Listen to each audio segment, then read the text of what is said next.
Hey, I gotta say it, and most of you aren't gonna like it. Your breast implants are slowly killing you. What's a mistake you learned the hard way that you can now help people to avoid? So this one's easy. Breast implants. This is what breast implant illness looks like for me. Breast implant illness is real. Don't let anyone gaslight you into thinking that whatever you're feeling is not a thing. And if you've been thinking about getting breast implants, don't even do it. Because when I tell you that the things that it can cause you, it's not even worth it. Over 10 million women have breast implants right now. Most of them had one conversation with a surgeon before going under the knife. That conversation lasted maybe 20 minutes. And it almost certainly did not include what you're about to hear. Because what these women found out years later, after emergency rooms and autoimmune diseases and specialists who couldn't explain a single thing, is that the warning was there all along, buried in fine print, hidden on packaging, legally optional to mention. This video is about what happens when a medical device industry worth over $15 billion a year decides that full disclosure is bad for business. It's about the women who paid the price for that decision. And it's about the science that the industry hoped you'd never find. Stay with me. Every minute of this matters. Oh, unrelated, the subscribe button is sitting just right there. I mean, no pressure. This is what breast implant illness looks like for me. I frequently get dry, itchy and inflamed eyes. Random rashes appear over my body in symmetry, all over my chest, my neck and my arms and legs. My eyes have been so dry that I've actually not been able to open them and ended up in A and E because of it. I've experienced ringing in my ears, fatigue, low mood, hair loss, anxiety and just full body inflammation. The reason I know it's breast implant illness is that I have tried absolutely everything else to figure out what is going on with me. I've done food allergy testing and also tested my cortisol levels. I've used topical steroid creams with no effect. There's so much more I've tested for and nothing's helped. And now these implants are coming out. I'm coming back just now from a doctor's appointment. This is my third appointment in the last 2.5 weeks to see what it is that's going on in my body that is causing this chronic inflammation. Crazy thing is that I got breast implants about 11 years ago, and 9 years ago I went back to change them, and I asked the surgeon and I said, I just don't feel as sharp anymore. I have this crazy brain fog, and every doctor was just like, oh, it's mom brain, it's mom brain, it's mom brain. It's not mom brain, okay? It wasn't mom brain. It was never mom brain. I've been dealing with pain and just inflammation and issues with my liver and issues with my hormone. Breast implants have over 40 toxins and heavy metals. The silicone, doesn't matter what's inside, it breaks down over time and it causes you to develop autoimmune diseases. I'm getting my breast implants removed in 5 days because this is something that I have been wanting to do and needed to do for a really long time. Get these toxic bags out of my body.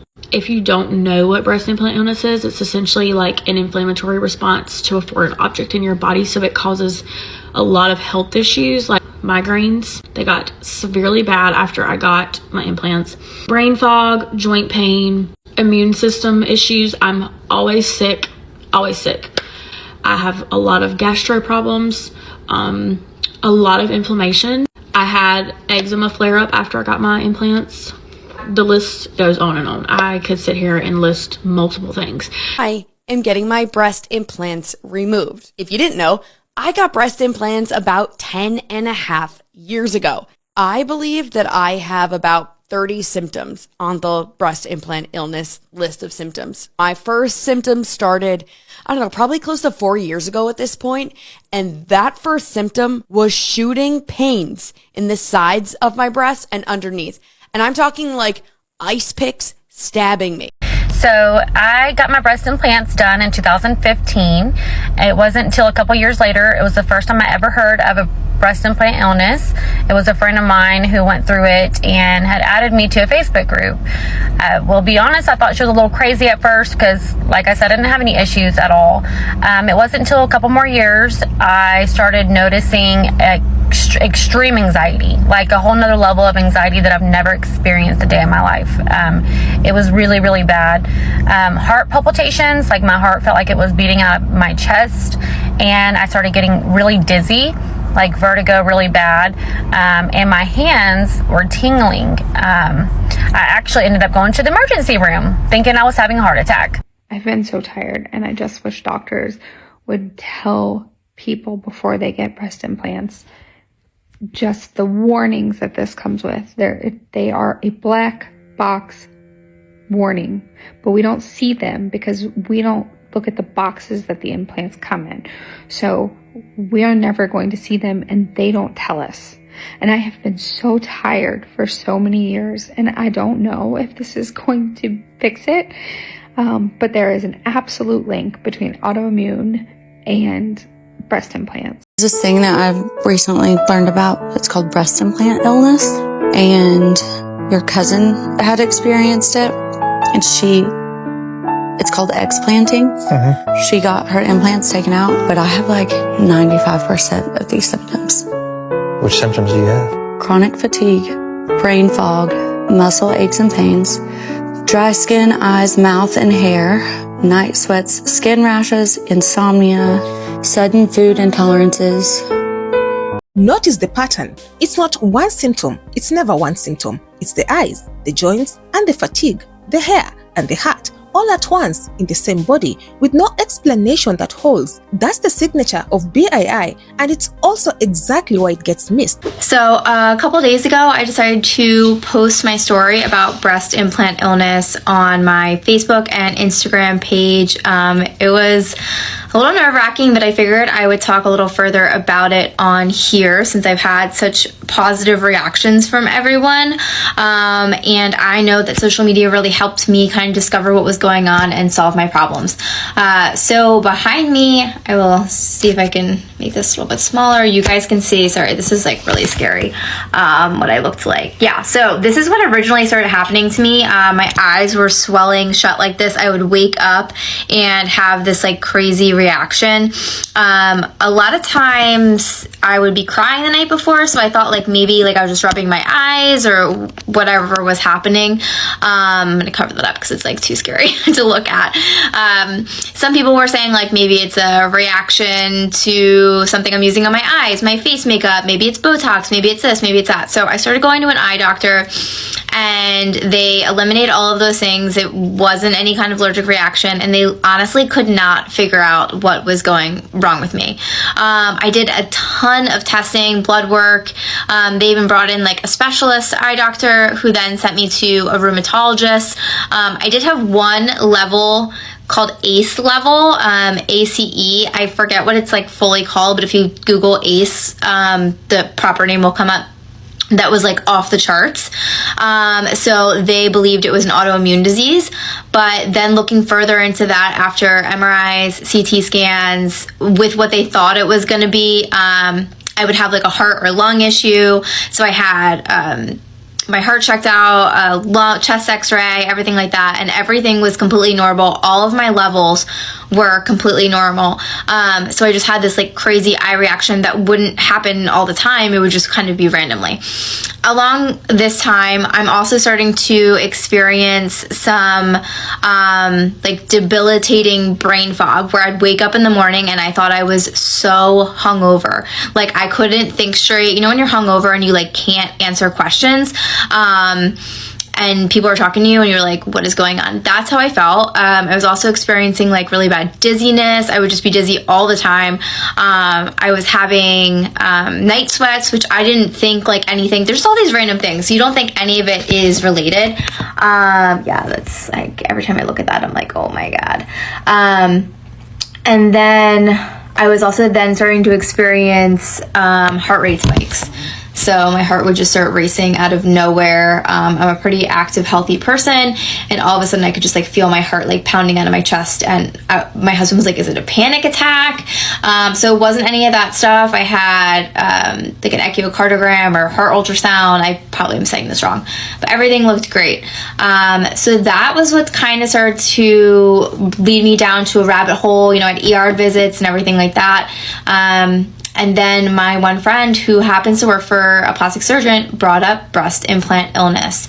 And that is where we kind of launched off from. And I ended up finding some groups on Facebook. I found a girl on TikTok who actually had the eye swelling thing, which that doesn't seem to be super common, but with breast implant illness, it can be. Hey, I'm Dr. Christy Sutton, and I want to tell you to not get breast implants. Do not make the same mistake that I made.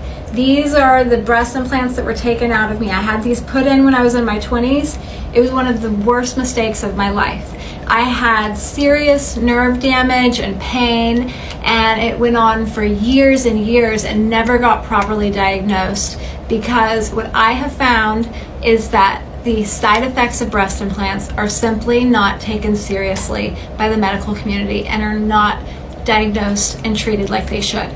So please avoid these things. They are not worth it. When you go to the doctor with one symptom, they look for one cause. That's medicine. That's how it's built. But BII doesn't work that way. It's systemic. It's an immune system that's been quietly fighting a foreign object for years.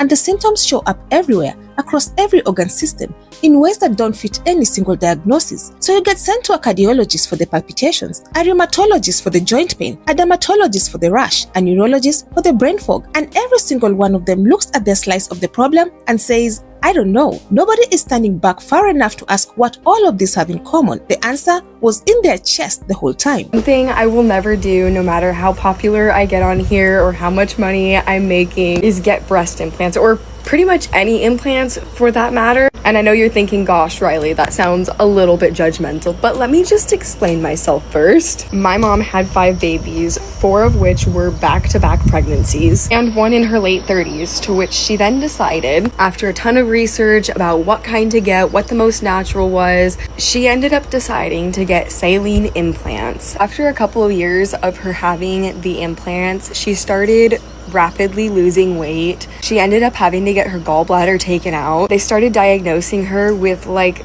a ton of autoimmune disorders left and right. It wasn't until she saw one doctor that she ended up telling about the implants, and he was like, wait, you have implants? He ended up telling her about something called breast implant illness that apparently not a lot of people know about. These implants, because they're a foreign object in your body is trying to flush it out. Your body is trying to push it out. Got to the point where I couldn't even really talk to my mom because she couldn't remember anything. Like, she was having memory issues. She could barely get out of bed. There was a time where she would just be in bed for days on end. I mean, the only other place she would be the bathtub for pain and whatnot. It's just having so many unexplained like nerve issues, thyroid issues. All I'm getting at, guys, is I don't want foreign things in my body. It's why I've avoided it so much. To be honest, I don't even like foreign things in my mouth for like fillings and like root canals and whatnot, like that stuff.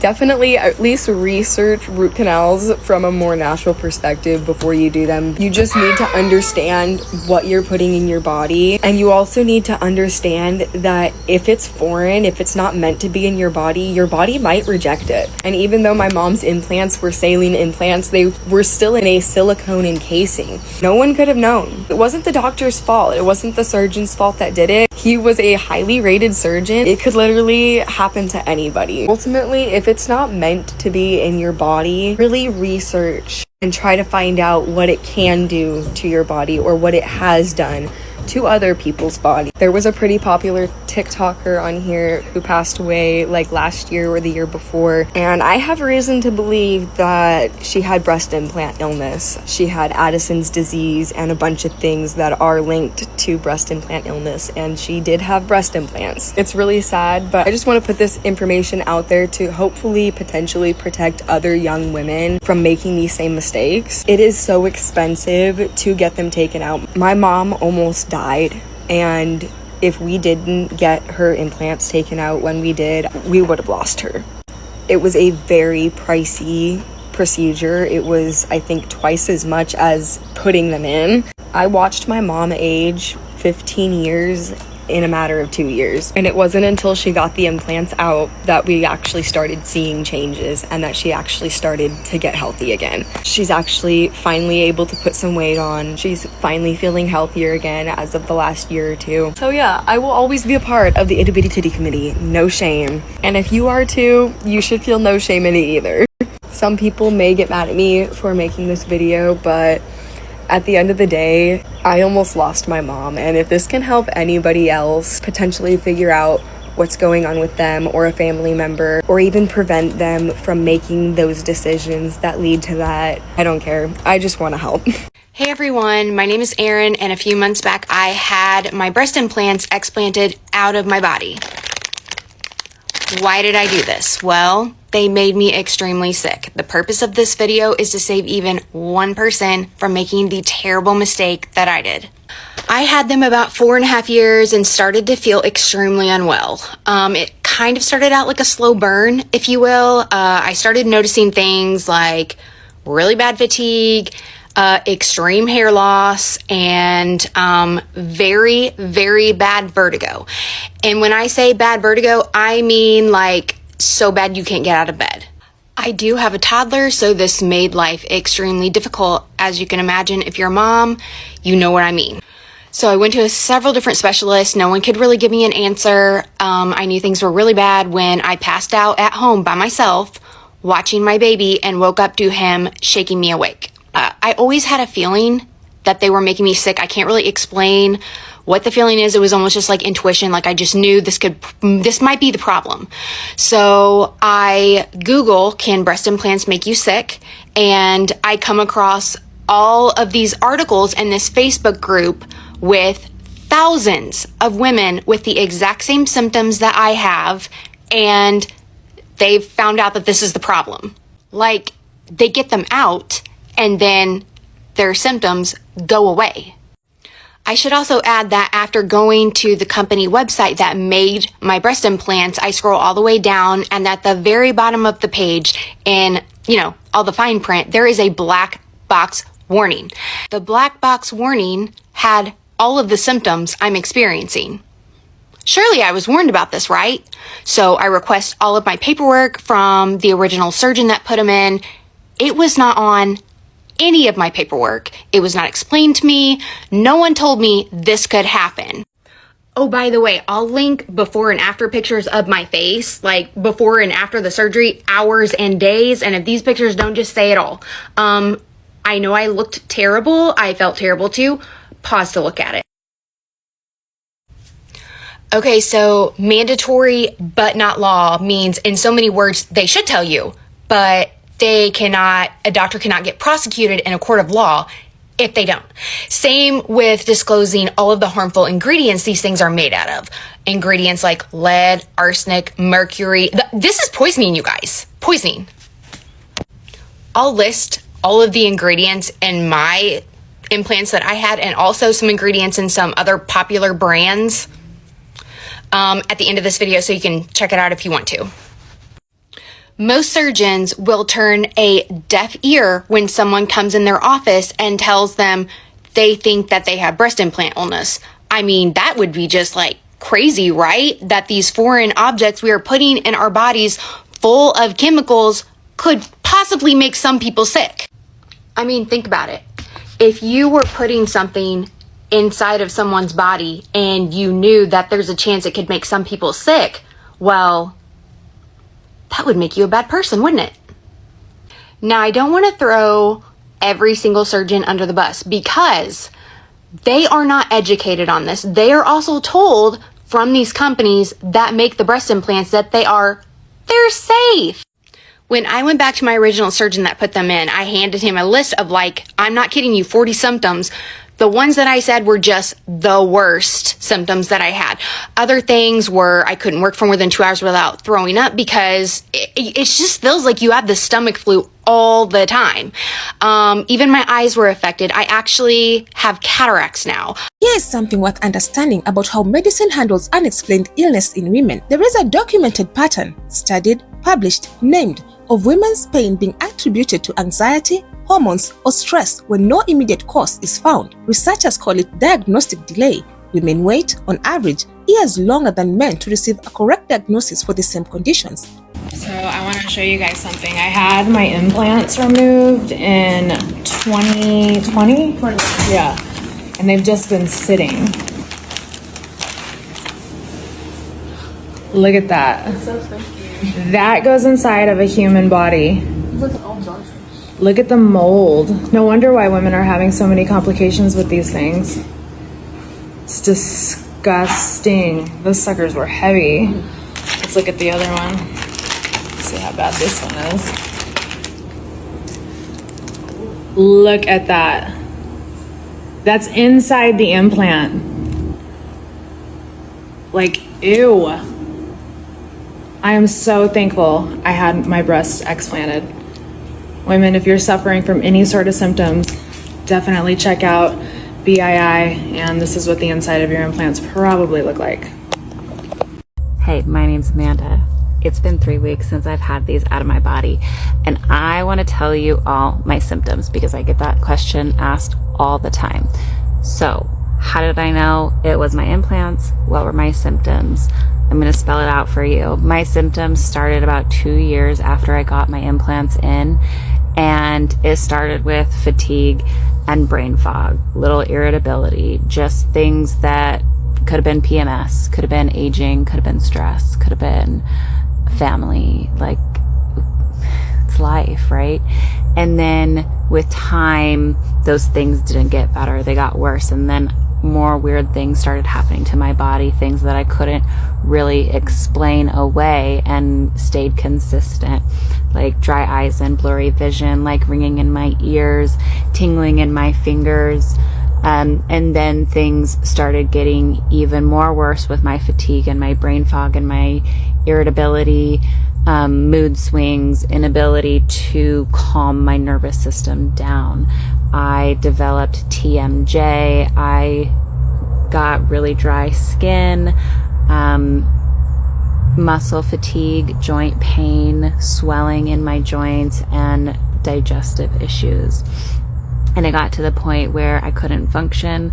I had such bad flare-ups where I was in so much pain, or I was so swollen, or I had zero energy, I couldn't do anything.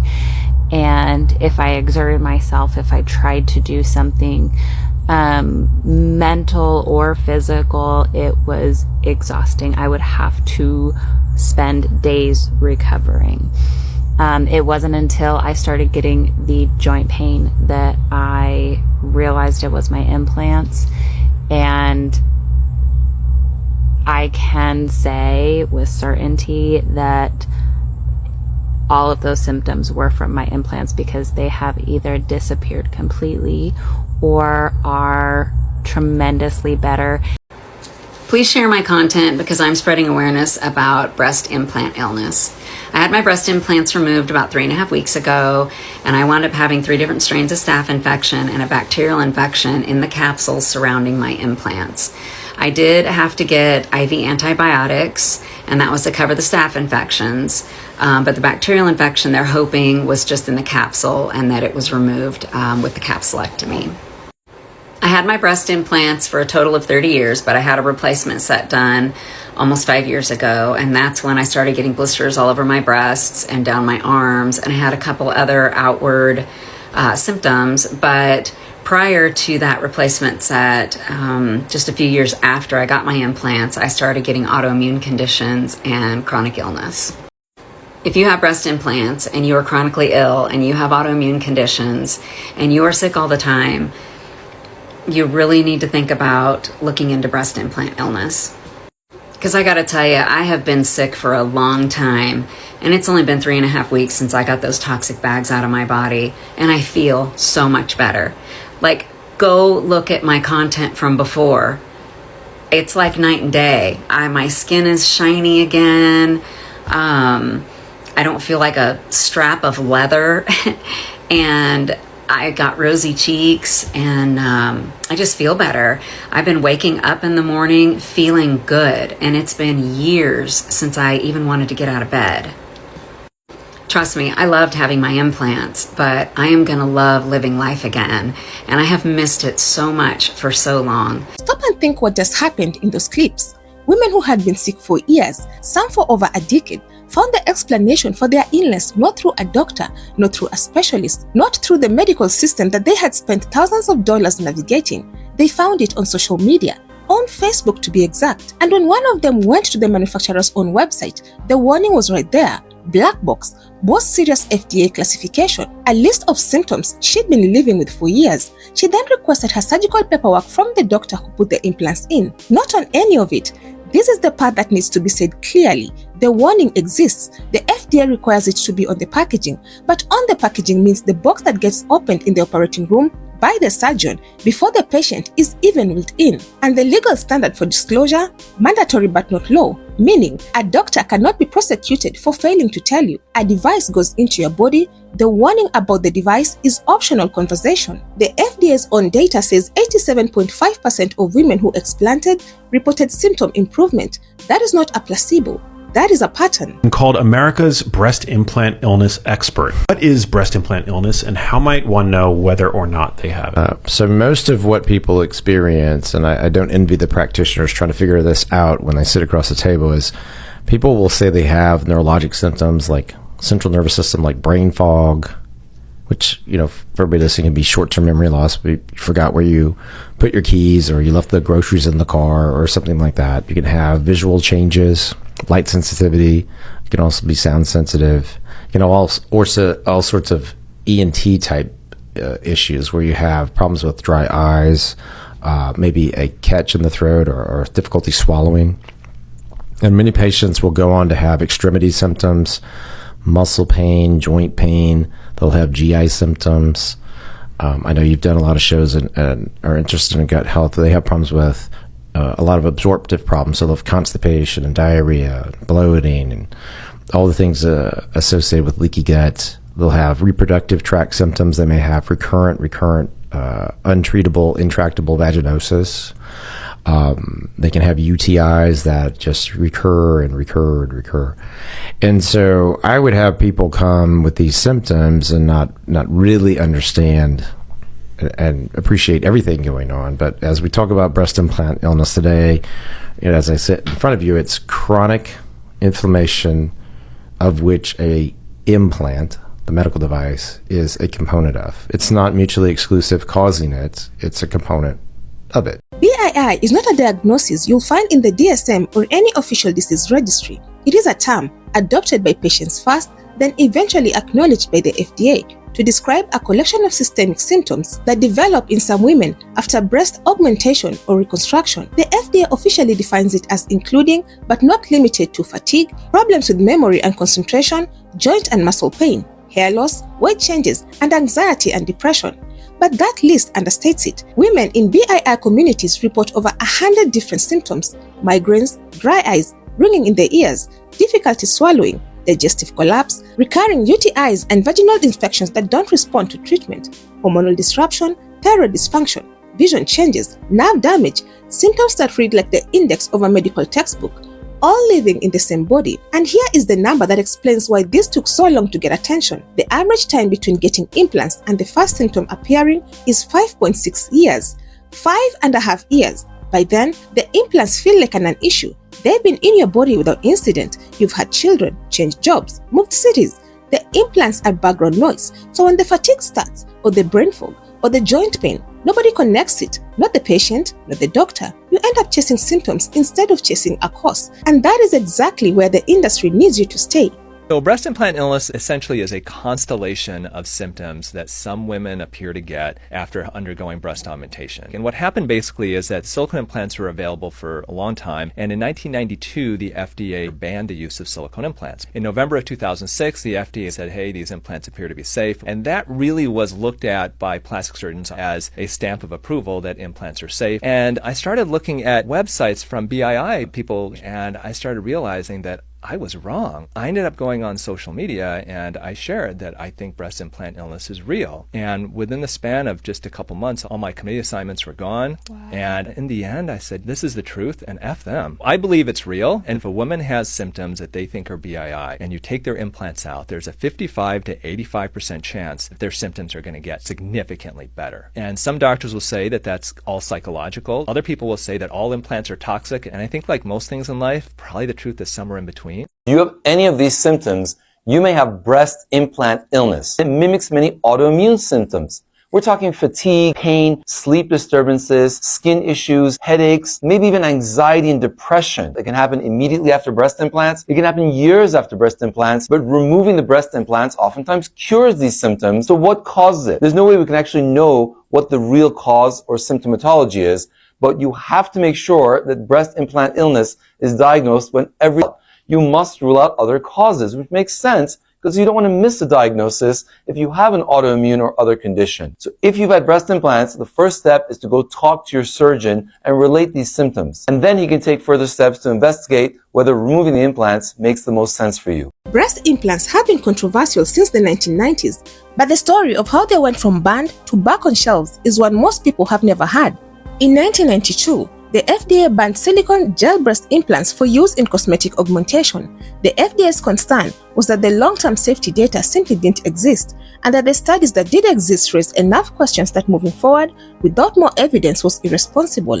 They stayed off the market for 14 years. Saline implants continued, and during those 14 years, the manufacturers conducted studies designed to generate the evidence needed for reapproval. In 2006, the FDA reapproved silicone implants, and here is where the story takes a critical turn. The plastic surgery community largely interpreted that reapproval as a clean bill of health, safety confirmed. Case closed. But that was not what the reapproval said. The FDA approved the implants with conditions, including mandatory post-market studies and registry requirements that by many accounts were never fully completed or enforced. And as of 2022 and 2023, the FDA issued a new safety communication. The FDA's own statement says, the longer you have breast implants, the greater the chances are that you will develop complications, some of which will require more surgery. The life of breast implants varies by person and cannot be predicted. One thing that you should consider before putting implants in is that the explantation typically costs twice than the original surgery. The removal surgery can cost tens of thousands of dollars. Insurance rarely covers it. One thing the clips make clear that often gets lost in this conversation is that saline implants are not safe by default. The feel is actually irrelevant. Whether the implant is filled with silicone gel or saline, the outer shell is made of silicone. That silicone shell is the source of the particle migration, the immune response, the biofilm risks. The liquid inside the implant is secondary. What matters is what the body is being asked to live alongside. This is not a video that ends by saying never get breast implants. That is a decision between a person and their doctor and their own values. Millions of women have implants and do not develop BII. The risk is real, but it is not universal.